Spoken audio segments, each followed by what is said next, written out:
Hi, this is Rick over at Easy Photo. Wanted to take a quick swing at this scanning a long picture. So let's say you have something that's 8.5 or less in width and longer than 2. So I've got about 20 inches there or so on my Kodak Picture Saver scanner. The question was asked to us today, how do we do that? So what we're going to do is we're going to not be able to actually use the Kodak Picture Saver scanning software. What we're going to be using is you've got a couple of choices. You can come down into this tray here and you can connect and use your Smart Touch, or you can just slip over here if it's just a few pictures and type in the word scan, S-C-A-N, and then validation, and you'll be presented with this. So when the scan validation, it's going to want to make a connection to your scanner.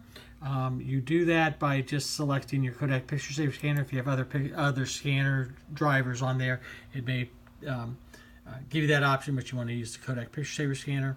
You're going to come up here to this upper left-hand corner where it says Setup, and you'll click on the Setup section. Now, these are the drivers that you use for when you're scanning on your scanner. If you have a PS50, it may say PS50. If you have PS80 software, it'll say PS80 on here.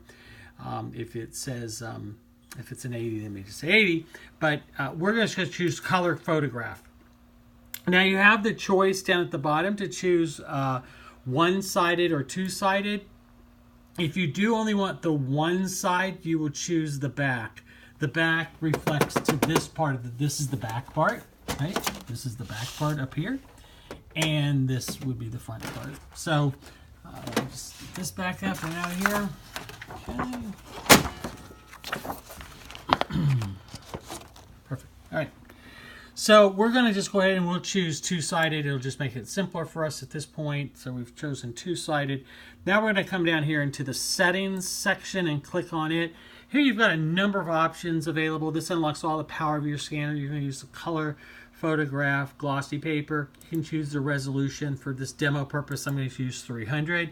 You can use none if you want to put it out in raw TIFF, or you can use JPEG. I'll use JPEG. And I'm going to use Superior, which will give us the highest quality. There's a number of other tabs here. I'm just going to walk you through them real quick. First of all is the size. You want it to automatically detect and straighten. Scan the entire document. Don't need to add a border or rotate it. Then the adjustment part, we're going to leave all those at none.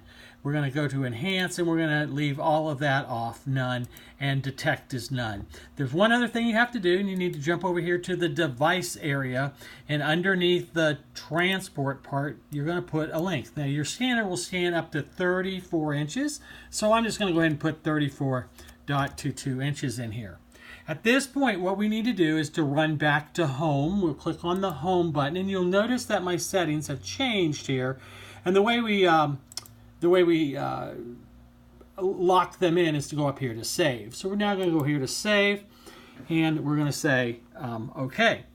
At this point, if you want to scan in the Scan Validation tool, if you just have a few of these, that's what I would recommend. You want to set up a whole profile, you can use your Smart Touch.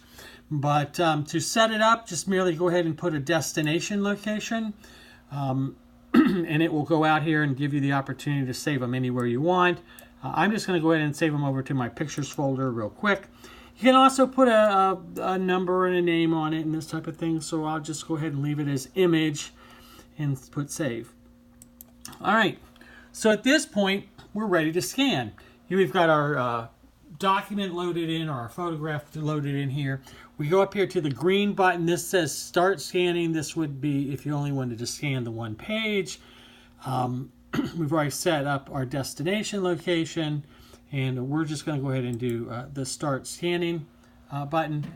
And as we see that, it'll come all the way through, pass it all the way out the side, and you'll see I scanned on both sides, and it's all there.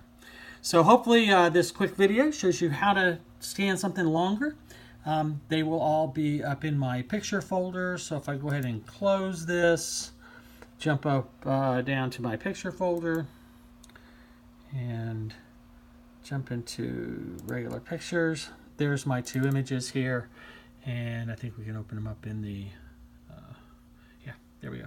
Everything's all set. Okay, have any other questions? Feel free to give us a call here at Easy Photo.